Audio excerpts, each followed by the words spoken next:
তোমরা এদিকে হৃদয়কে দেখো, যে 3 বছরেরও বেশি সময় আমরা আলাদা ছিলাম। মানুষটা না সুমির থেকে মুভ অন করতে পেরেছে, না নতুন কোনো সম্পর্কে যেতে। তাই? তাহলে এগুলো কি? কি করছো তুমি? কি লিখতে? কি অর্ধেক লিখলে? কি হতে লাগলো দেখো তো। বাবা, হৃদয় লাভ সৌমি। তাহলে হৃদয় চাকর এই সাথী বিশ্বাস নাকি তোর মাস্তুতো বোন? ও সাথী রে শূন্য মনে। সুমি দিদি একেই বলে যে নিজে কখনো কাউকে বাস দিলে সেই বাস একদিন না ঘুরে নিজের পিছনেই ঢোকে।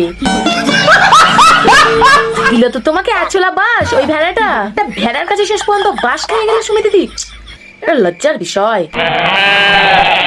শালা আমরা ভাবতাম হৃদয়কে মনে হয় শুধু সোশ্যাল মিডিয়াতেই সবাই চাটে, কেউ চাকর, কেউ বলদ, কেউ ছাগল, কেউ পাঠা, কেউ গরু, এইসব বলে ডাকে। কিন্তু না, এর পাড়াতেও লোকে একে হৃদয় আতাল বলে ডাকে। আমরাও তার মানে হৃদয়কে এবার থেকে হৃদয় আতাল বলেই ডাকবো।